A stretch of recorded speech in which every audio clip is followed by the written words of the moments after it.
Guys movie ಮಾಯಾ ಲೋಕಕ್ಕೆ ಮತ್ತೊಮ್ಮೆ ನಿಮಗೆ ಸ್ವಾಗತ. ಆಲ್ರೆಡಿ ತಮ್ನೇಲ್ ಅನ್ನ ನೋಡಿಬಿಟ್ಟು ನಿಮಗೆ ಗೊತ್ತಾಗಿರುತ್ತೆ ನಾವು ಇವತ್ತು ನೋಡೋದಿಕ್ಕೆ ಬಂದಿರ್ತಾ ಇರೋದು ಒಂದು ಟೋಟಲ್ ಆದ ಡಿಫ್ರೆಂಟ್ ಆಗಿ ಇರ್ತಾ ಇರೋ ಸ್ಟೋರಿಯನ್ನ. ಅಂದ್ರೆ ಒಂದು ಹುಡುಗ ಮತ್ತೊಂದು ಹುಡುಗಿಯನ್ನ ಲವ್ ಅನ್ನ ಮಾಡೋದು ಕಾಮನ್, ಬಟ್ ಆದ್ರೆ ಒಂದು ಹುಡುಗ ಮತ್ತೊಂದು ಹುಡುಗನನ್ನೇ ಪ್ರೀತಿಯನ್ನ ಮಾಡುವ ಕಥೆಯನ್ನೇ ಇವತ್ತು ನೋಡೋದಿಕ್ಕೆ ಬಂದಿರ್ತಾ ಇದೀವಿ.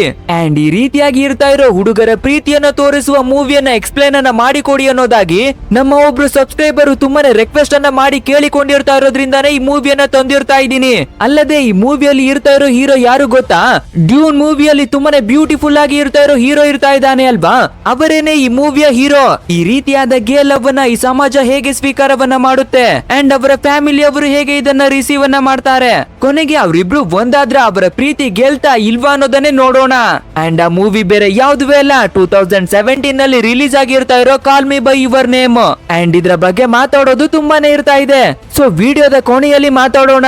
ಸದ್ಯಕ್ಕೆ ಮೊದಲು ಮೂವಿಯನ್ನ ನೋಡಿ ಬಿಡೋಣ. ನೀವೇನಾದ್ರೂ ನಮ್ಮ ವಿಡಿಯೋಗಳನ್ನ ಮೊದಲು ನೋಡ್ತಾ ಇದ್ರೆ ನಮ್ಮ ಚಾನಲ್ ಅನ್ನ ಸಬ್ಸ್ಕ್ರೈಬ್ ಮಾಡಿ ಪಕ್ಕದಲ್ಲಿ ಇರ್ತಾ ಇರೋ ಬೆಲ್ ಐಕಾನ್ ಅನ್ನ ಪ್ರೆಸ್ ಮಾಡ್ಕೊಳ್ಳಿ. ಯಾಕಂದ್ರೆ ತುಂಬಾನೇ ಡಿಫ್ರೆಂಟ್ ಆದ ಸೂಪರ್ ಆದ ಮೂವಿಗಳನ್ನ ಮೂವಿ ಮಾಯಾ ಲೋಕ ನಿಮಗಾಗಿ ತರ್ತಾನೆ ಇರುತ್ತೆ. ಅಂಡ್ 10K ರೀಚ್ ಆಗೋದಿಕ್ಕೆ ತುಂಬಾನೇ ಹತ್ರದಲ್ಲಿ ಇರ್ತಾ ಇದೀವಿ ಗಾಯ್ಸ್. ಸೊ ಈ 2024 ಮುಗಿದು ಹೋಗುವ ಹೊತ್ತಿಗೆ 10K ನ ರೀಚ್ ಮಾಡುವ ಒಂದು ಆಸೆಯನ್ನ ಮೂವಿ ಮಾಯಾ ಲೋಕ ಮಡಗಿರ್ತಾ ಇದೆ. ಸೊ ಈ ನಮ್ಮ ಪುಟ್ಟದಾದ ಆಸೆ ಈಡೇರ್ಬೇಕು ಅಂದ್ರೆ ಅದು ನಿಮ್ಮಿಂದಾನೇ ಸಾಧ್ಯ. ಸೊ ನಮ್ಮ ಚಾನಲ್ ಅನ್ನ ಸಬ್ಸ್ಕ್ರೈಬ್ ಮಾಡೋದನ್ನ ಮರಿಲೇಬೇಡಿ. ಅಂಡ್ ಇನ್ನು ತಡವನ್ನ ಮಾಡೋದು ಬೇಡ, ಇನ್ನು ಡೈರೆಕ್ಟ್ ಆಗಿ ಮೂವಿಯ ಮಾಯಾ ಲೋಕಕ್ಕೆ ಎಂಟ್ರಿಯನ್ನ ಕೊಡೋಣ. ನಮ್ಮ ಇವತ್ತಿನ ಕತೆ ಶುರುವಾಗೋದು 1983ರಲ್ಲಿ. ನೆಕ್ಸ್ಟ್ ಇಟಲಿಯಲ್ಲಿ ಇರ್ತಾ ಇರೋ ನಮ್ಮ ಹೀರೋವಾಗಿರ್ತಾ ಇರೋ ಇಲಿಯೋವನ್ನೇ ತೋರಿಸ್ತಾರೆ. ನಮ್ಮ ಹೀರೋ ಅವರ ತಂದೆ ತಾಯಿಯ ಜೊತೆ ಒಂದು ಪುಟ್ಟ ಫ್ಯಾಮಿಲಿ ಆಗಿ ಬಿಟ್ಟು ಜಾಲಿಯಾಗಿ ಹ್ಯಾಪಿಯಾಗಿ ಇರ್ತಾ ಇದ್ದಾರೆ. ಅಂಡ್ ನಮ್ಮ ಹೀರೋಗೆ ಬುಕ್ಸ್ ಗಳನ್ನ ಓದೋದು ಅಂದ್ರೆ ತುಂಬಾನೇ ಇಷ್ಟವಾಗಿರ್ತಾ ಇದೆ. ಹಾಗೇನೆ ಅವನಿಗೆ ಪಿಯಾನೋವನ್ನ ನುಡಿಸೋದು, ಮ್ಯೂಸಿಕ್ ಅನ್ನ ಕೇಳೋದು, ಸಾಂಗ್ಸ್ ಗಳನ್ನ ಹಾಡೋದು ಅಂದ್ರೆ ತುಂಬಾನೇ ಇಷ್ಟವಾಗಿರ್ತಾ ಇದೆ. ಇದೇ ರೀತಿಯಾಗಿ ನಮ್ಮ ಹೀರೋವಿನ ಫ್ಯಾಮಿಲಿ ತುಂಬಾನೇ ಖುಷಿಯಾಗಿನೇ ಬದುಕಿ ಬರ್ತಾ ಇರ್ತಾರೆ. ಬಟ್ ಆದ್ರೆ ಒಂದು ದಿನ ಆಲಿವರ್ ಅನ್ನೋ ಒಬ್ಬ ವ್ಯಕ್ತಿ ಇವರ ಮನೆಗೆ ಎಂಟ್ರಿಯನ್ನ ಕೊಡ್ತಾನೆ. ಅಂಡ್ ಆ ವ್ಯಕ್ತಿಯನ್ನ ಇಲ್ಲಿಗೆ ಕರೆದಿರ್ತಾ ಇರೋದು ಬೇರೆ ಯಾರು ಅಲ್ಲ, ನಮ್ಮ ಹೀರೋವಿನ ತಂದೆನೆ. ಏನಕ್ಕಾಗಿ ಅಂದ್ರೆ ನಮ್ಮ ಹೀರೋವಿನ ತಂದೆ ಒಬ್ಬ ಆರ್ಕಿಯಾಲಜಿಸ್ಟ್ ಆಗಿರ್ತಾ ಇದ್ದಾನೆ. ಸೊ ಅವನ ವರ್ಕಿನಲ್ಲಿ ಹೆಲ್ಪ್ ಅನ್ನ ಮಾಡೋದಿಕ್ಕಾಗಿ ಅಂತ ಹೇಳಿಬಿಟ್ಟು ಆಲಿವರ್ ಅನ್ನ ಕರೀತಾನೆ. ಅಂಡ್ ಆ ಆಲಿವರ್ ನ ಫೀಲಿಂಗ್ ಯಾವ ರೀತಿ ಇರ್ತಾ ಇದೆ ಅಂದ್ರೆ ಪ್ರತಿ ಕ್ಷಣ ಕೂಡ ನಾವು ನಮಗಾಗಿನೇ ಬದುಕಬೇಕು, ನಮ್ಮ ಫೀಲಿಂಗ್ಸ್ ಖುಷಿ ನಮ್ಮ ಲೈಫ್ ಅನ್ನ ನಾವು ಎಂಜಾಯ್ ಅನ್ನ ಮಾಡ್ಬೇಕು ಅನ್ನೋ ರೀತಿಯಾಗಿ ಇರ್ತಾ ಇದ್ದಾನೆ. ಅಷ್ಟೇ ಇದನ್ನೆಲ್ಲ ನೋಡುವ ನಮ್ಮ ಹೀರೋವಿಗೆ ಆಲಿವರ್ ನ ಮೇಲೆ ತುಂಬಾನೇ ಇಂಪ್ರೆಷನ್ ಜಾಸ್ತಿ ಆಗಿ ಬಿಡ್ತಾ ಇದೆ. ಯಾಕಂದ್ರೆ ನಮ್ಮ ಹೀರೋಗುವೆ ಕೂಡ ಇದೇ ರೀತಿಯಾದ ಫೀಲಿಂಗ್ಸ್ ಗಳು ಇರ್ತಾ ಇರೋದ್ರಿಂದ ಆಲಿವರ್ ನ ಕಡೆಗೆ ಅಟ್ರಾಕ್ಷನ್ ಆಗ್ತಾನೆ. ನೆಕ್ಸ್ಟ್ ಆಲಿವರ್ ನಮ್ಮ ಹೀರೋವಿನ ಮನೆಯಲ್ಲಿ ಇರ್ತಾ ಇರೋದ್ರಿಂದ ನಮ್ಮ ಹೀರೋ ಆಲಿವರ್ಗೆ ಅವನ ರೂಮ್ ಅನ್ನ ಬಿಟ್ಕೊಟ್ಟು ಬೇರೆ ರೂಮ್ ಗೆನೆ ಶಿಫ್ಟ್ ಆಗ್ತಾನೆ. ಇದೇ ರೀತಿಯಾಗಿ ದಿನಗಳು ಕಳೀತಾ ಕಳೀತಾ ಇಬ್ಬರುವೆ ತುಂಬಾನೇ ಕ್ಲೋಸ್ ಆದ ಫ್ರೆಂಡ್ಸ್ ಗಳಾಗಿ ಬಿಡ್ತಾರೆ. ಅಲ್ಲದೆ ಆಲಿವರ್ ಈ ಊರಿಗೆ ಹೊಸದಾಗಿ ಬಂದಿರ್ತಾ ಇರೋದ್ರಿಂದ ಪೂರ್ತಿಯಾಗಿ ಏರಿಯಾವನ್ನೆಲ್ಲ ಸುತ್ತಾಡಿಸಿ ಬಿಟ್ಟು ಎಲ್ಲೆಲ್ಲಿ ಏನೇನು ಸಿಗುತ್ತೆ ಅನ್ನೋದನ್ನೆಲ್ಲ ತೋರಿಸಿ ಕೊಡ್ತಾನೆ. ನೆಕ್ಸ್ಟ್ ನಮ್ಮ ಹೀರೋ ಅವನ ಫ್ರೆಂಡ್ಸ್ ಗಳ ಹತ್ತಿರಕ್ಕೆ ಆಲಿವರ್ ಅನ್ನ ಕರ್ಕೊಂಡು ಬಂದು ಬಿಟ್ಟು ಎಲ್ಲರಿಗೂ ಇಂಟ್ರೊಡ್ಯೂಸ್ ಅನ್ನ ಮಾಡಿ ಕೊಡ್ತಾನೆ. ಅದೇ ರೀತಿಯಾಗಿ ಆಲಿವರ್ ಕೂಡ ನಮ್ಮ ಹೀರೋವಿನ ಫ್ರೆಂಡ್ಸ್ ಗಳ ಜೊತೆಗೆ ಕ್ಲೋಸ್ ಆಗಿ ಬಿಡ್ತಾನೆ. ನೆಕ್ಸ್ಟ್ ಒಂದು ದಿನ ಎಲ್ಲರೂ ಸೇರಿ ಬಿಟ್ಟು ಪಾರ್ಟಿಯಲ್ಲಿ ಇರ್ತಾ ಇರ್ಬೇಕಾದ್ರೆ ಆಲಿವರ್ಗೆ ಒಂದು ಹುಡುಗಿಯನ್ನ ನೋಡಿ ತುಂಬಾನೇ ಇಷ್ಟವಾಗಿ ಬಿಡ್ತಾ ಇದೆ. ಸೊ ಅಲ್ಲಿ ಪಾರ್ಟಿ ನಡೀತಾ ಇರೋದ್ರಿಂದ ಆಲಿವರ್ ಅವಳ ಜೊತೆಯಾಗಿ ಕ್ಲೋಸ್ ಆಗಿ ಬಿಟ್ಟು ಡ್ಯಾನ್ಸ್ ಅನ್ನೆಲ್ಲ ಮಾಡಿ ಬಿಡ್ತಾನೆ. ಅಷ್ಟೇ ಇದನ್ನೆಲ್ಲ ನೋಡುವ ನಮ್ಮ ಹೀರೋ ತುಂಬಾನೇ ಕೋಪವನ್ನ ಮಾಡ್ಕೊಂಡು ಬಿಡ್ತಾನೆ. ಏನಕ್ಕಾಗಿ ಅನ್ನೋದು ನಮ್ಮ ಹೀರೋಗುವೆ ಗೊತ್ತಿರ್ತಾ ಇಲ್ಲ. ನೆಕ್ಸ್ಟ್ ಅಲ್ಲೇನೆ ನಮ್ಮ ಹೀರೋವಿನ ಹೈಸ್ಕೂಲ್ ನ ಒಬ್ಬಳು ಫ್ರೆಂಡ್ ಇರ್ತಾ ಇರೋದ್ರಿಂದ ಅವಳನ್ನ ನೋಡಿ ಅವಳ ಕಡೆಗೆ ಅಟ್ರಾಕ್ಟ್ ಆಗಿ ಬಿಟ್ಟು ಫಿಸಿಕಲಿ ಅವಳ ಜೊತೆ ಇಂಟಿಮೇಟ್ ಆಗ್ತಾನೆ. ಆಕ್ಚುಯಲ್ ಆಗಿ ಹೇಳ್ಬೇಕು ಅಂದ್ರೆ ಹುಡುಗಿಯ ಹೆಸರು ಮಾರ್ಸಿ. ಅಂಡ್ ಅವಳು ನಮ್ಮ ಹೀರೋವಿನ ಲವರ್ ಆಗಿ ಕೂಡ ಇರ್ತಾ ಇದ್ದಾಳೆ. ನೆಕ್ಸ್ಟ್ ಡೇ ನಮ್ಮ ಹೀರೋ ಆಲಿವರ್ ನ ಹತ್ತಿರಕ್ಕೆ ಬಂದು ಬಿಟ್ಟು ನನಗೆ ಒಬ್ಬಳು ಗರ್ಲ್ ಫ್ರೆಂಡ್ ಇರ್ತಾ ಇದ್ದಾಳೆ ಅನ್ನೋದಾಗಿ ಒದ್ದಾಡ್ಕೊಂಡೇ ಹೇಳ್ತಾನೆ. ಏನಕ್ಕಾಗಿ ಅಂದ್ರೆ ಆಲಿವರ್ ಇದಕ್ಕೆ ಯಾವ ರೀತಿಯ ರಿಯಾಕ್ಷನ್ ಅನ್ನ ಕೊಡ್ತಾನೆ, ನನ್ನ ರೀತಿಯಾಗಿನೇ ಅವನಿಗೂ ಫೀಲಿಂಗ್ಸ್ ಇರ್ತಾ ಇದೆಯಾ ಇಲ್ವಾ ಅನ್ನೋದನ್ನ ತಿಳ್ಕೊಳ್ಳೋಣ ಅನ್ನೋದಾಗಿ ಇವನಿಗೆ ಲವರ್ ಇರ್ತಾ ಇರೋ ವಿಷಯವನ್ನ ಹೇಳಿಕೊಳ್ತಾನೆ. ಬಟ್ ಆದ್ರೆ ಆಲಿವರ್ ಇದನ್ನ ನಾರ್ಮಲ್ ಆಗಿನೇ ನೋಡ್ತಾನೆ. ಆದ್ರೆ ನಮ್ಮ ಹೀರೋವಿಗಂತೂ ಆಲಿವರ್ ನ ಮೇಲೆ ದಿನದಿಂದ ದಿನಕ್ಕೆ ಲವ್ ಜಾಸ್ತಿ ಆಗ್ತಾನೆ ಇದೆ. ಅವನ ಪ್ರತಿಯೊಂದು ಮೂಮೆಂಟ್ ಗಳು ಕೂಡ ನಮ್ಮ ಹೀರೋವಿಗೆ ಇಷ್ಟವಾಗ್ತಾ ಇದೆ. ಬಟ್ ಆದ್ರೆ ಈ ವಿಷಯ ಆಲಿವರ್ಗೆ ಗೊತ್ತಾದ್ರೆ ಯಾವ ರೀತಿ ರಿಯಾಕ್ಟ್ ಅನ್ನ ಮಾಡ್ತಾನೆ ಅನ್ನೋ ಒಂದು ಐಡಿಯಾ ಕೂಡ ನಮ್ಮ ಹೀರೋವಿಗೆ ಇರ್ತಾ ಇಲ್ಲ ಅಲ್ವಾ. ಸೊ ಸುಮ್ಮನೆ ಆಗಿ ಬಿಡ್ತಾನೆ. ನೆಕ್ಸ್ಟ್ ಒಂದು ದಿನ ಆಲಿವರ್ ಮತ್ತೆ ನಮ್ಮ ಹೀರೋ ಇಬ್ಬರುವೆ ಸೇರಿಬಿಟ್ಟು ಒಂದು ಪೋಸ್ಟ್ ಆಫೀಸ್ ಗೆ ಬಂದಿರ್ತಾ ಇದ್ದಾರೆ. ಸೊ ಇದೇನೆ ಒಳ್ಳೆ ಸಿಚುವೇಶನ್ ಆಗಿರ್ತಾ ಇದೆ ನಮ್ಮ ಪ್ರಪೋಸಲ್ ಅನ್ನ ಮೊಡ್ಗೋದಿಕ್ಕೆ ಅಂತ ಹೇಳಿಬಿಟ್ಟು ಪ್ರಪೋಸ್ ಅನ್ನ ಮಾಡೋದಿಕ್ಕಾಗಿ ಟ್ರೈ ಮಾಡ್ತಾನೆ. ಬಟ್ ಆದ್ರೆ ಅವನಿಗೆ ಈ ರೀತಿಯಾಗಿ ಫೀಲಿಂಗ್ಸ್ ಇರ್ತಾ ಇದೆಯಾ ಇಲ್ವಾ ಅನ್ನೋದನ್ನ ತಿಳ್ಕೋಬೇಕು ಅಲ್ವಾ. ಡೈರೆಕ್ಟ್ ಆಗಿ ಕೇಳೋದಕ್ಕೆ ಆಗೋದಿಲ್ಲ ಅಂತ ಹೇಳಿಬಿಟ್ಟು ನಿನಗೆ ಬಾಯ್ಸ್ ಗಳ ಮೇಲೆ ಯಾವ ರೀತಿ ಇಂಟ್ರೆಸ್ಟ್ ಇರ್ತಾ ಇದೆ, ಗೇ ಲವ್ನ ಬಗ್ಗೆ ನಿನಗೆ ಏನ್ ಅನ್ಸುತ್ತೆ ಅನ್ನೋದಾಗಿ ಇಂಡೈರೆಕ್ಟ್ ಆಗಿ ನಮ್ಮ ಹೀರೋ ಕೇಳೋದಿಕ್ಕಾಗಿ ಶುರು ಮಾಡ್ತಾನೆ. ಸೊ ಇದನ್ನೆಲ್ಲ ಕೇಳುವ ನಮ್ಮ ಆಲಿವರ್ಗೆ ಗೊತ್ತಾಗ್ಲಿಕ್ಕೆ ಬರುತ್ತೆ ಇವನು ಏನಕ್ಕಾಗಿ ಈ ರೀತಿಯಾಗಿ ಕೇಳ್ತಾ ಇದ್ದಾನೆ ಅನ್ನೋದಾಗಿ ಐಡಿಯಾಗಳೆಲ್ಲ ಬಂದು ಬಿಡುತ್ತೆ. ಸೊ ನಮ್ಮ ಆಲಿವರ್ ಈ ವಿಷಯವಾಗಿ ನಾವು ಹೆಚ್ಚಾಗಿ ಡಿಸ್ಕಷನ್ ಮಾಡೋದು ಬೇಡ, ಇಲ್ಲಿಗೆನೆ ಎಂಡನ ಮಾಡಿ ಬಿಡು ಅನ್ನೋದಾಗಿ ನಮ್ಮ ಆಲಿವರ್ ಹೇಳ್ತಾನೆ. ಬಟ್ ಆದ್ರೆ ನಮ್ಮ ಹೀರೋ ಇಷ್ಟು ಬೇಗ ಸೋಲನ್ನ ಒಪ್ಪಿಕೊಂಡು ಬಿಡ್ತಾನ? ನೋ ವೇ, ಚಾನ್ಸೇ ಇರ್ತಾ ಇಲ್ಲ. ನೆಕ್ಸ್ಟ್ ಆಲಿವರ್ ಅನ್ನ ಕರ್ಕೊಂಡು ಅವನ ಫೇವ್ರೆಟ್ ಜಾಗವಾಗಿರ್ತಾ ಇರೋ ಒಂದು ಪ್ಲೇಸಿಗೆನೆ ಕರ್ಕೊಂಡು ಬರ್ತಾನೆ. ಆ ನಂತರ ನಾನು ಇಲ್ಲಿ ಎಷ್ಟೊಂದು ಬುಕ್ಸ್ ಗಳನ್ನ ಓದಿರ್ತಾ ಇದ್ದೀನಿ ಗೊತ್ತಾ, ಇಲ್ಲಿ ನನ್ನ ಎಷ್ಟೊಂದು ಮೆಮೊರಿಗಳೆಲ್ಲ ಅಡಗಿರ್ತಾ ಇದೆ ಅನ್ನೋದಾಗಿ ತುಂಬಾ ವಿಷಯಗಳನ್ನ ಹೇಳಿಬಿಟ್ಟು ಇಬ್ಬರುವೆ ತುಂಬಾನೇ ಟೈಮ್ ಅನ್ನ ಸ್ಪೆಂಡ್ ಮಾಡ್ತಾರೆ. ಇಲ್ಲಿಂದ ನಮ್ಮ ಸ್ಟೋರಿ ಒಂದು ಟ್ವಿಸ್ಟ್ ಆಗಿ ಬದಲಾಗುತ್ತೆ. ನೆಕ್ಸ್ಟ್ ಇಬ್ಬರುವೆ ಅಲ್ಲೇನೆ ಹುಲ್ಲಿನ ಮೇಲೆ ಮಲಗಿ ಒಂದಷ್ಟು ವಿಷಯಗಳನ್ನ ಶೇರ್ ಮಾಡ್ಕೊಳ್ತಾ ಇರ್ಬೇಕಾದ್ರೆ ಆಲಿವರ್ ಕೂಡ ನಮ್ಮ ಹೀರೋವಿನ ಮೇಲೆ ಇಂಪ್ರೆಸ್ ಆಗಿ ಬಿಡ್ತಾ ಇದ್ದಾನೆ. ಅಂದ್ರೆ ಅವನಿಗೂ ಕೂಡ ನಮ್ಮ ಹೀರೋವಿಗೆ ಇರ್ತಾ ಇರೋ ಸೇಮ್ ಫೀಲಿಂಗ್ಸ್ ಗಳೇ ಬರ್ತಾ ಇದೆ. ಸೊ ಇದೇ ರೀತಿಯಾಗಿ ಮಾತನಾಡ್ತಾ ಆಲಿವರ್ ನಮ್ಮ ಹೀರೋವಿನ ತೂಟಿಯ ಮೇಲೆ ಕೈಯನ್ನ ಇಡೋದು, ತುಂಬಾನೇ ರೊಮ್ಯಾಂಟಿಕ್ ಆಗಿ ಟಚ್ ಅನ್ನ ಮಾಡೋಕೆಲ್ಲ ಶುರುವನ್ನ ಮಾಡಿ ಬಿಡ್ತಾನೆ. ಅಂಡ್ ಇಬ್ಬರುವೆ ಅದೇ ರೀತಿಯಾಗಿ ಮುಂದುವರೆದು ಬಿಟ್ಟು ಲಿಪ್ ಕಿಸ್ ಅನ್ನೆಲ್ಲ ಮಾಡೋದಿಕ್ಕಾಗಿ ಬಂದು ಬಿಡ್ತಾರೆ. ಇನ್ನೇನು ಮ್ಯಾಟರ್ ಅನ್ನೇ ಶುರುವನ್ನ ಮಾಡಿ ಬಿಡ್ತಾರೆ ಅನ್ನೋ ಹೊತ್ತಿಗೆ ನಮ್ಮ ಆಲಿವರ್ ಅಚ್ಚುಚ್ಚು ನಾವು ಈ ರೀತಿಯಾಗಿ ಮಾಡಬಾರ್ದು ಕಣೋ, ಇದೆಲ್ಲ ತಪ್ಪು ಕಣೋ ಅನ್ನೋದಾಗಿ ಹೇಳಿಬಿಟ್ಟು ಇಲ್ಲಿಗೆನೆ ನಿಲ್ಲಿಸ್ಬಿಡು ಅನ್ನೋದಾಗಿ ಹೇಳ್ತಾನೆ. ಅಷ್ಟೇ ಇನ್ನು ನಮ್ಮ ಹೀರೋವನ್ನ ಕೇಳ್ಬೇಕಾ, ಅಂತೂ ಇಂತೂ ತೋಳ ಹಳ್ಳಕ್ಕೆ ಬಿತ್ತು ಅನ್ನೋ ರೀತಿಯಾಗಿ ಕೊನೆಗುವೆ ಆಲಿವರ್ ನಮ್ಮ ದಾರಿಯಲ್ಲೇ ಬರ್ತಾ ಇದ್ದಾನೆ ಅನ್ನೋದಾಗಿ ಹ್ಯಾಪಿಯಾಗಿ ಫೀಲ್ ಆಗ್ತಾನೆ. ಸರಿ ಓಕೆ ಅಂತ ಹೇಳಿಬಿಟ್ಟು ಇಬ್ಬರುವೆ ಹಿಂತಿರುಗಿ ಮನೆಗೆನೆ ಬರ್ತಾರೆ. ಆ ನಂತರ ಎಲ್ಲರುವೆ ಕುಳಿತುಕೊಂಡು ಫುಡ್ ಅನ್ನ ತಿಂತಾ ಇರ್ಬೇಕಾದ್ರೆ ನಮ್ಮ ಹೀರೋವಿನ ಮೂಗಿನಿಂದ ರಕ್ತ ಚೊಟ್ಟೋಗ್ತಾ ಇದೆ. ಸೊ ಇದನ್ನ ನೋಡುವ ನಮ್ಮ ಹೀರೋವಿನ ತಂದೆ ತಾಯಿಗಂತುವೆ ಇದೇನು ಹೊಸದಾಗಿ ಆಗಿರ್ತಾ ಇಲ್ಲ, ಇವನಿಗೆ ಮುಂಚೆಯಿಂದನವೇ ಈ ರೀತಿಯಾಗಿ ರಕ್ತವೆಲ್ಲ ಚೊಟ್ಟೋಗುತ್ತೆ, ಇದು ನಾರ್ಮಲ್ ಅನ್ನೋದಾಗಿ ಹೇಳ್ತಾರೆ. ನೆಕ್ಸ್ಟ್ ನಮ್ಮ ಹೀರೋ ವಾಶ್ ಮಾಡ್ಕೊಂಡು ಬರ್ತೀನಿ ಅನ್ನೋದಾಗಿ ಒಳಗಡೆಗೆನೆ ಎದ್ದು ಬಂದು ಬಿಡ್ತಾನೆ. ಅವರ ತಂದೆ ತಾಯಿ ಇದನ್ನ ನಾರ್ಮಲ್ ಆಗಿನೇ ನೋಡ್ತಾ ಇದ್ದಾರೆ. ಬಟ್ ಆದ್ರೆ ನಮ್ಮ ಆಲಿವರ್ಗೆ ಇದನ್ನ ನಾರ್ಮಲ್ ಆಗಿ ತಗೊಳ್ಳೋದಿಕ್ಕೇನೆ ಆಗ್ತಾ ಇಲ್ಲ. ಸೊ ಅವನಿಗೆ ಏನಾಗಿರ್ಬಹುದು ಅನ್ನೋ ಕುತೂಹಲದಲ್ಲಿ ಅವನನ್ನ ನೋಡಿ ಬರ್ತೀನಿ ಅಂತ ಹೇಳಿಬಿಟ್ಟು ನಮ್ಮ ಹೀರೋವಿನ ಹತ್ತಿರಕ್ಕೆನೆ ಬರ್ತಾನೆ. ನೆಕ್ಸ್ಟ್ ಒಂದು ಹುಡುಗ ತನ್ನ ಗರ್ಲ್ ಫ್ರೆಂಡ್ ಅನ್ನ ಯಾವ ರೀತಿ ಟ್ರೀಟ್ ಅನ್ನ ಮಾಡ್ತಾನೋ ಅದೇ ರೀತಿಯಾಗಿ ನಮ್ಮ ಹೀರೋವನ್ನು ಕೂಡ ಟ್ರೀಟ್ ಅನ್ನ ಮಾಡ್ತಾನೆ. ಐ ಮೀನ್ ಅವನ ಕಾಲುಗಳನ್ನ ಉಜ್ಜಿ ಹೀಟ್ ಅನ್ನ ಕೊಡೋದು, ಅವನ ಕಾಲುಗಳಿಗೆ ಕಿಸ್ ಅನ್ನ ಕೊಡೋದು, ಈ ರೀತಿ ರೊಮ್ಯಾಂಟಿಕ್ ಆಗಿ ಟೈಮ್ ಅನ್ನ ಸ್ಪೆಂಡ್ ಮಾಡೋದಿಕ್ಕಾಗಿ ಶುರುವನ್ನ ಮಾಡ್ತಾರೆ. ಅಂದ್ರೆ ಫೈನಲಿ ಇಬ್ಬರುವೆ ಒಬ್ಬರನ್ನೊಬ್ಬರು ಇಷ್ಟವನ್ನ ಪಡ್ತಾ ಇದ್ದಾರೆ. ಬಟ್ ಆದ್ರೆ ಈ ವಿಷಯ ನಮ್ಮ ಹೀರೋವಿನ ತಾಯಿಗೆನೆ ಗೊತ್ತಾಗಿ ಬಿಡ್ತಾ ಇದೆ. ಸೊ ನೀನು ಆಲಿವರ್ ಅನ್ನ ಇಷ್ಟವನ್ನ ಪಡ್ತಾ ಇದೀಯ ಅಂತ ಕ್ವಶನ್ ಅನ್ನ ಮಾಡಿ ಕೇಳ್ಬೇಕಾದ್ರೆ ಆ ರೀತಿಯಾಗಿ ಏನುವೆ ಇಲ್ಲ ಅಮ್ಮ ಅನ್ನೋದಾಗಿ ಹೇಳ್ಬೇಕಾದ್ರೆ, ಲೋ ಮಗನೇ, ನಾನು ನಿನ್ನ ತಾಯಿಯಾಗಿರ್ತಾ ಇದ್ದೀನಿ ಕಣೋ, ನಿನ್ನ ಪ್ರತಿಯೊಂದು ಮೂಮೆಂಟ್ ಕೂಡ ನನಗೆ ಎಲ್ಲವೇ ಅರ್ಥವಾಗುತ್ತೆ ಕಣೋ, ನೀನು ಹೇಳ್ತಿರೋದು ನಿಜಾನೇ ಆದ್ರೆ ನಿನ್ನ ಕುತ್ತಿಗೆಯಲ್ಲಿ ಆಲಿವರ್ನ ಡಾಲರ್ ಏನಕ್ಕೆ ಬಂತು ಹೇಳೋ ಅನ್ನೋದಾಗಿ ಹೇಳ್ಬೇಕಾದ್ರೆ ನಮ್ಮ ಹೀರೋನುವೆ ಅಗ್ರಿಯನ್ನ ಮಾಡಿಕೊಳ್ತಾನೆ. ನೆಕ್ಸ್ಟ್ ಮದರ್ ಅವನಿಗೆ ಸರಿಯಾಗಿ ಬೈತಾರೆ ಅಂತ ನೋಡಿದ್ರೆ ಪಾಸಿಟಿವ್ ಆಗಿ ತಗೊಂಡು ಅವನಿಗೆ ಸಪೋರ್ಟ್ ಅನ್ನ ಮಾಡ್ತೀನಿ ಅನ್ನೋದಾಗಿ ಹೇಳ್ತಾರೆ. ನೆಕ್ಸ್ಟ್ ಅವತ್ತು ನೈಟ್ ನಮ್ಮ ಹೀರೋ ಏನನ್ನ ಮಾಡ್ತಾನೆ ಅಂದ್ರೆ ಅವನು ಇರ್ತಾ ಇರೋ ರೂಮಿನ ಡೋರ್ ಅನ್ನ ಓಪನ್ ಮಾಡಿಬಿಟ್ಟು ಮಲಿಕೊಳ್ತಾನೆ. ಏನಕ್ಕಾಗಿ ಅಂದ್ರೆ ಡೋರ್ ಓಪನ್ ಇರ್ತಾ ಇರೋದನ್ನ ಆಲಿವರ್ ನೋಡಿಬಿಟ್ಟು ಒಳಗಡೆಗೆ ಬರ್ಲಿ ಅನ್ನೋದಾಗಿ. ಬಟ್ ಆದ್ರೆ ನಮ್ಮ ಆಲಿವರ್ಗೆ ಇದೆಲ್ಲ ತಪ್ಪು ಅನಿಸಿಬಿಟ್ಟು ಅವನು ಬರೋದೇ ಇಲ್ಲ. ಇನ್ನು ನಮ್ ಕೈಲಿ ಕಾಯೋದಿಕ್ಕೆ ಆಗೋದಿಲ್ಲ, ಏನಾದ್ರೂ ಆಗಿ ಬಿಡ್ಲಿ ಇವತ್ತು ನೈಟ್ ನಾವೇನೆ ಕೇಳಿ ಬಿಡೋಣ ಅನ್ನೋದಾಗಿ ಯೋಚನೆಯನ್ನ ಮಾಡಿಬಿಟ್ಟು ಡೈರೆಕ್ಟ್ ಆಗಿ ನಮ್ಮ ಆಲಿವರ್ನ ಹತ್ತಿರಕ್ಕೆನೆ ಬರ್ತಾನೆ.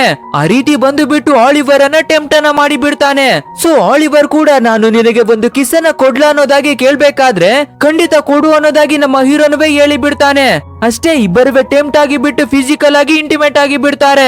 ಇದೇ ರೀತಿ ಇವರು ಮ್ಯಾಟರಿನಲ್ಲಿ ಇರ್ತಾ ಇರ್ಬೇಕಾದ್ರೆ call me by your name ಅನ್ನೋದಾಗಿ ಹೇಳ್ತಾನೆ. ಅಂದ್ರೆ ನನ್ನನ್ನ ನಿನ್ನ ಹೆಸರಿನಿಂದ ಕರಿ, ನಿನ್ನನ್ನ ನನ್ನ ಹೆಸರಿನಿಂದ ಕರಿತೀನಿ. ಅಂದ್ರೆ ಸಿಂಪಲ್ ಗಾಯ್ಸ್, ಇವರಿಬ್ಬರ ಹೆಸರನ್ನುವೆ ಇವರು ಎಕ್ಸ್ಚೇಂಜ್ ಮಾಡಿಬಿಟ್ಟು ಕರೆದುಕೊಳ್ತಾರೆ. ಏನಕ್ಕಾಗಿ ಈ ರೀತಿಯಾಗಿ ಹೇಳ್ತಾನೆ ಅಂದ್ರೆ ಇವರು ಫಿಸಿಕಲ್ ಆಗಿ ಮಾತ್ರ ಕನೆಕ್ಟ್ ಆಗಿರ್ತಾ ಇಲ್ಲ, ಫಿಸಿಕಲಿ, ಮೆಂಟಲಿ, ಎಮೋಷನಲಿ ಎಲ್ಲ ರೀತಿಯಾಗಿ ಕೂಡ ಇವರಿಬ್ಬರುವೆ ಕನೆಕ್ಟ್ ಆಗಿ ಬಿಟ್ಟಿರ್ತಾ ಇದ್ದಾರೆ. ಸೊ ಇದೇ ಕಾರಣಕ್ಕೆ ಒಬ್ಬರಿಗೊಬ್ಬರು ತಮ್ಮನ್ನ ತಾವು ಅರ್ಪಿಸಿಕೊಂಡಿರ್ತಾ ಇದ್ದಾರೆ. ಅಫ್ಕೋರ್ಸ್ ಮೂವಿಯ ನೇಮ್ ಕೂಡ ಅದೇನೆ ಅಲ್ವಾ, call me by your name. Next day ನಮ್ಮ ಹೀರೋ ನಮ್ಮ ಇಬ್ರಲ್ವೇ ಸೇಮ್ ಫೀಲಿಂಗ್ಸ್ ಗಳು ಇರ್ತಾ ಇದ್ರುವೆ ಕೂಡ ಇಷ್ಟು ದಿನಗಳಾಗಿ ನಾವು ವೇಸ್ಟ್ ಅನ್ನ ಮಾಡಿಬಿಟ್ವಿ ಅಲ್ವಾ, ನೀನು ನನಗಿಂತ ದೊಡ್ಡವನು ತಾನೆ, ಯಾವ್ದಾದ್ರು ಒಂದು ಇಂಡಿಕೇಶನ್ ಅನ್ನ ಕೊಡ್ಬೇಕಿತ್ತು ಅನ್ನೋದಾಗಿ ಕೇಳ್ಬೇಕಾದ್ರೆ ಹಾ ನಾನು ಇಂಡಿಕೇಶನ್ ಕೊಟ್ಟಿರ್ತಾ ಇದ್ದೀನಿ, ವಾಲಿಬಾಲ್ ಅನ್ನ ಆಡ್ಬೇಕಾದ್ರೆ ನಿನ್ನ ಶೋಲ್ಡರ್ ಅನ್ನ ಮಸಾಜ್ ಮಾಡಿ ನಾನು ಇಂಡಿಕೇಶನ್ ಅನ್ನ ಕೊಟ್ಟಿರ್ತಾ ಇದ್ದೆ. ಬಟ್ ಆದ್ರೆ ನೀನು ಅದನ್ನ ಸರಿಯಾಗಿ ಅಬ್ಸರ್ವ್ ಅನ್ನ ಮಾಡಿರ್ತಾ ಇಲ್ಲ ಅನ್ನೋದಾಗಿ ಹೇಳ್ತಾನೆ.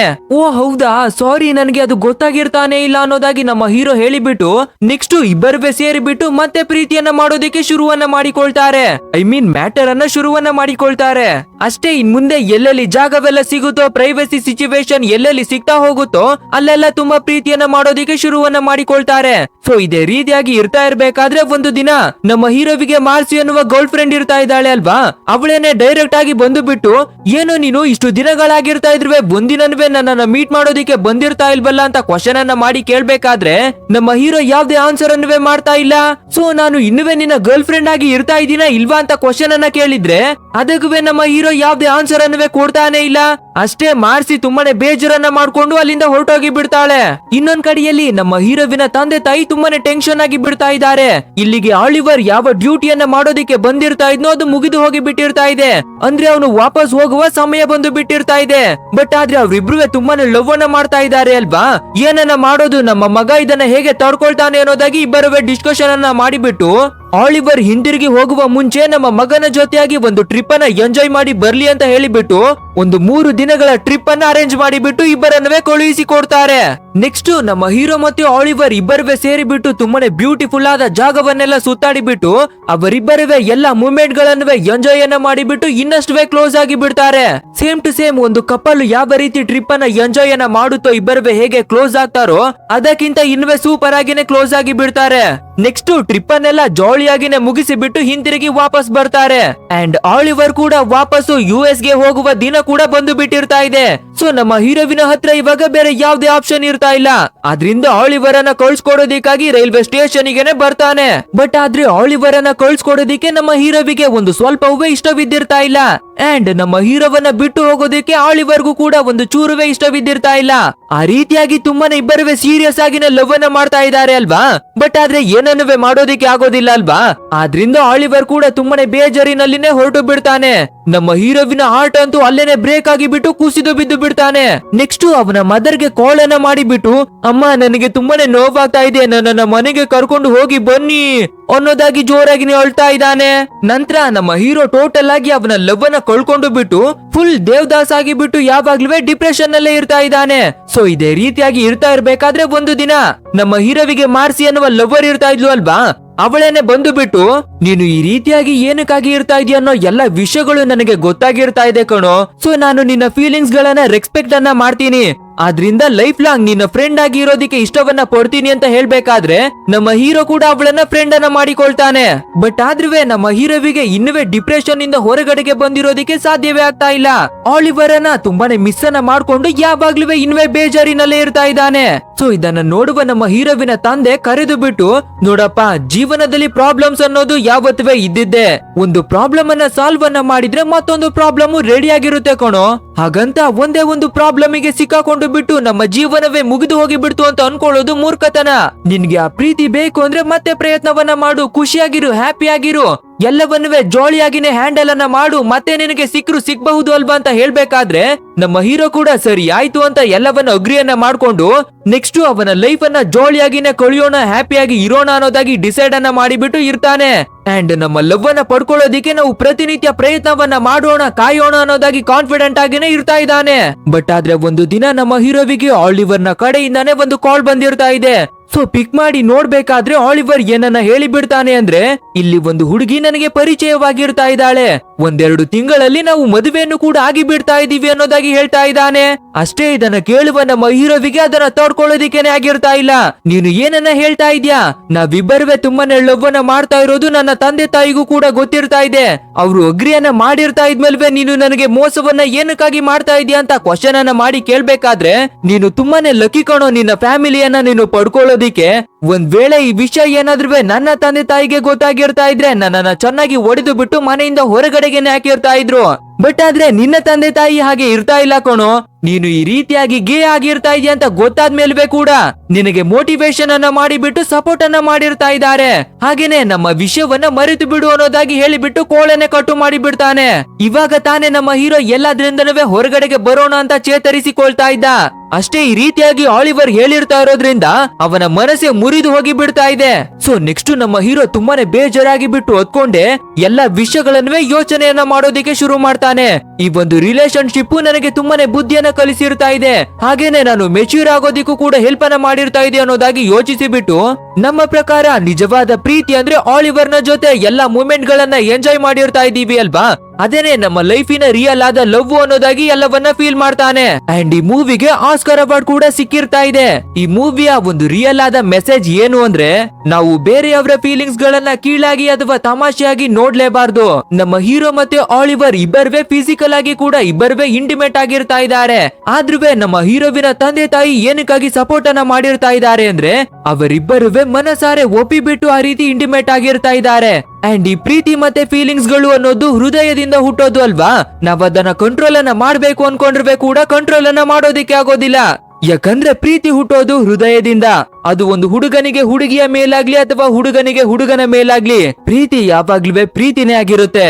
ಬಟ್ ಆದ್ರೆ ನಿಮ್ಮ ತಲೆಯಲ್ಲಿ ಒಂದು ಕ್ವಶನ್ ಬರ್ತಾ ಇರಬಹುದು, ಪ್ರೀತಿ ಯಾವಾಗ್ಲೂ ಪ್ರೀತಿ ಆಗಿರ್ತಾ ಇದ್ರೆ ಇವರಿಬ್ಬರುವೆ ಏನಕ್ಕಾಗಿ ದೂರವಾಗಿರ್ತಾ ಇದ್ದಾರೆ, ಏನಕ್ಕೆ ಇವರಿಬ್ಬರಿಗೂ ಪ್ರೀತಿ ಸಿಕ್ಕಿರ್ತಾ ಇಲ್ಲ ಅನ್ನೋದು, ಏನಕ್ಕಾಗಿ ಅವರಿಬ್ಬರುವೆ ಆ ರೀತಿ ಒಂದಾಗಿರ್ತಾ ಇಲ್ಲ ಅಂದ್ರೆ, ಹೌದು, ಪ್ರೀತಿಯಲ್ಲಿ ಜೆಂಡರ್ ಆಗ್ಲಿ ಏಜ್ ಆಗ್ಲಿ ಮ್ಯಾಟರ್ ಆಗೋದಿಲ್ಲ. ನಾವು ಒಂದು ಪ್ರಾಣಿಯನ್ನ ಪ್ರೀತಿಸಿದ್ರೆ ಅದು ಪ್ರೀತಿನೇ ಆಗುತ್ತೆ, ಅಥವಾ ಒಬ್ಬ ಹುಡುಗ ಅಥವಾ ಹುಡುಗಿಯನ್ನ ಪ್ರೀತಿಸಿದ್ರೆ ಅದು ಕೂಡ ಪ್ರೀತಿನೇ ಆಗುತ್ತೆ. ಹಾಗಂತ ಪ್ರಕೃತಿ ಮಾಡಿರ್ತಾ ಇರೋ ನಿಯಮದ ವಿರುದ್ಧ ನಾವು ಹೋಗೋದಿಕ್ಕೆ ಆಗೋದಿಲ್ಲ ಅಲ್ವಾ. ಅಂದ್ರೆ ಈ ಪ್ರಕೃತಿಯ ಒಂದು ಹುಡುಗನಿಗೆ ಒಂದು ಹುಡುಗಿಯನ್ನ ಕನೆಕ್ಟ್ ಮಾಡಿ ಕೊಟ್ಟಿರ್ತಾ ಇದೆ. ಸೊ ಅದನ್ನ ಬ್ರೇಕ್ ಮಾಡೋದು ಖಂಡಿತ ತಪ್ಪು ಅಲ್ವಾ. ಆದ್ರಿಂದಾನೇ ಅವರಿಬ್ಬರುವೆ ಒಂದಾಗದೆ ಪ್ರಕೃತಿಯ ಪ್ರಕಾರ ಯಾವ ರೂಲ್ಸ್ ಇರ್ತಾ ಇದೆ ಅದನ್ನೇ ಫಾಲೋ ಮಾಡೋಣ ಅಂತ ಹೇಳಿಬಿಟ್ಟು ಇಬ್ಬರುವೆ ದೂರವಾಗಿ ಬಿಟ್ಟು ಬೇರೆ ಬೇರೆ ಮದುವೆಗಳನ್ನ ಮಾಡಿಕೊಳ್ತಾರೆ. ಇಲ್ಲಿಗೆ ಈ ಕತೆ ಮುಗಿಯುತ್ತೆ. ಗೈಸ್, ಈ ವಿಡಿಯೋ ಹೇಗಿತ್ತು ಅನ್ನೋದನ್ನ ತಪ್ಪದೆ ಕಮೆಂಟ್ ಮೂಲಕ ನೀವು ತಿಳಿಸಲೇಬೇಕು. ಅಂಡ್ ಈ ರೀತಿಯಾಗಿ ಗೇ ಮೂವಿಯನ್ನ ಮಾಡಿಕೊಡಿ ಅನ್ನೋದಾಗಿ ಒಬ್ರು ಸಬ್ಸ್ಕ್ರೈಬರ್ ಹೇಳಿರ್ತಾ ಇರೋದ್ರಿಂದ ಮೂವಿ ಮಾಯಾಲೋಕ ನಿಮಗಾಗಿ ಈ ವಿಡಿಯೋವನ್ನ ತಂದಿರ್ತಾ ಇದೆ. ಅಂಡ್ ಈ ಮೂವಿಯಲ್ಲಿ ಪ್ರಕೃತಿಯ ಪರವಾಗಿ ಒಂದು ಒಳ್ಳೆಯ ಮೆಸೇಜ್ ಇರ್ತಾ ಇರೋದ್ರಿಂದಾನೆ ಈ ರೀತಿಯ ಗೇ ಮೂವಿಯನ್ನ ನಿಮಗಾಗಿ ಮೂವಿ ಮಾಯಾಲೋಕ ತಂದು ಕೊಟ್ಟಿರ್ತಾ ಇದೆ. ಅಂದ್ರೆ ನಾವು ಗೇ ಕ್ಯಾಟಗರಿಯನ್ನ ಬೆಂಬಲಿಸಿ ಮಾತಾಡ್ತಾ ಇದೀವಿ ಅನ್ನೋದಾಗಿ ಅಲ್ಲ. ಖಂಡಿತ ಮೂವಿ ಮಾಯಾಲೋಕ ಭೇದ ಭಾವವನ್ನ ಮಾಡೋದಿಲ್ಲ. ಆಲ್ಮೋಸ್ಟ್ ಎಲ್ಲರೂ ಕೇಳಿರ್ತಾ ಇರೋ ಮೂವಿಗಳನ್ನ ಮಾಡಿಕೊಡೋದಿಕ್ಕಾಗಿ ಮೂವಿ ಮಾಯಾಲೋಕ ಪ್ರಯತ್ನವನ್ನ ಮಾಡಿ ಬರ್ತಾನೆ ಇದೆ. ಸೊ ಮೂವಿಗಳನ್ನ ಮಾಡಿಕೊಡೋದಿಕ್ಕಾಗಿ ಬೇಡ ಅಂತ ಅಂದು ಬಿಟ್ರೆ ಮೂವಿ ಮಾಯಾಲೋಕ ಕೂಡ ಭೇದ ಭಾವವನ್ನ ಮಾಡಿದ ಹಾಗೆ ಆಗ್ಬಿಡುತ್ತೆ ಅಲ್ವಾ. ಸೊ ಆ ರೀತಿ ಆಗ್ಲೇಬಾರ್ದು ಅಂತ ಹೇಳಿಬಿಟ್ಟು ಮೂವಿ ಮಾಯಾಲೋಕ ಎಲ್ಲರನ್ನುವೆ ಸಮಾನ ರೀತಿಯಲ್ಲಿ ನೋಡೋದ್ರಿಂದಾನೆ ಈ ರೀತಿ ಒಬ್ಬರು ಸಬ್ಸ್ಕ್ರೈಬರ್ ಕೇಳಿರ್ತಾರೋ ಮೂವಿಯನ್ನ ನಿಮಗಾಗಿನೇ ತಂದು ಕೊಟ್ಟಿರ್ತಾ ಇದೆ. ಮತ್ತೊಂದ್ಸಲ ತಿಳ್ಕೊಂಡ್ಬಿಡಿ, ಮೂವಿ ಮಾಯಾಲೋಕ ಯಾವ ಕ್ಯಾಟಗರಿಯನ್ನುವೆ ಬೆಂಬಲವನ್ನ ಮಾಡೋದಿಲ್ಲ, ಹಾಗೇನೆ ಕೀಳಾಗಿನುವೆ ನೋಡೋದಿಲ್ಲ, ಎಲ್ಲರನ್ನುವೆ ಸಮಾನವಾಗಿ ನೋಡುತ್ತೆ. ಒಂದ್ ವೇಳೆ ನೀವು ಗೇ ಆಗಿ ಇರ್ತಾ ಇರಿ, ಟ್ರಾನ್ಸ್ಜೆಂಡರ್ ಆಗಿ ಇರ್ತಾ ಇರಿ, ಮೇಲ್ ಆಗಿರ್ತಾ ಇರಿ, ಫಿಮೇಲ್ ಆಗಿರ್ತಾ ಇರಿ, ನೀವು ಯಾವುದೇ ಕ್ಯಾಟಗರಿಗೆ ಸೇರಿರ್ತಾ ಇದ್ರೆ ಕೂಡ ಖಂಡಿತ ನಿಮ್ಮ ಫೀಲಿಂಗ್ಸ್ ಗಳನ್ನ ಮೂವಿ ಮಾಯಾಲೋಕ ರೆಸ್ಪೆಕ್ಟ್ ಅನ್ನ ಮಾಡುತ್ತೆ. ಸೊ ಇದಿಷ್ಟು ಈ ಮೂವಿಯ ಬಗೆಗೆ ಮೂವಿ ಮಾಯಾಲೋಕದ ನಿಲುವು. ಸೊ ನಿಮ್ಮ ಅನಿಸಿಕೆ ಏನು ಅನ್ನೋದನ್ನ ತಪ್ಪದೆ ಕಮೆಂಟ್ ಮೂಲಕ ನಮಗೆ ತಿಳಿಸಿ. ಸರಿ, ಓಕೆ, ಇಲ್ಲಿವರೆಗೂ ಯಾರು ನಮ್ಮ ಚಾನೆಲ್ ಅನ್ನ ಸಬ್ಸ್ಕ್ರೈಬ್ ಮಾಡಿರ್ತಾ ಇಲ್ವೋ ಅವರು ಖಂಡಿತ ಬೇಗನೆ ಸಬ್ಸ್ಕ್ರೈಬ್ ಅನ್ನ ಮಾಡಿಕೊಳ್ಳಿ. ಏನಕ್ಕಾಗಿ ಅಂದ್ರೆ ಮುಂದೆ ಬರುವ ಮೂವಿಗಳು ತುಂಬಾನೇ ಮಾಸ್ ಆಗಿ ಇರ್ತಾ ಇದ್ದಾವೆ.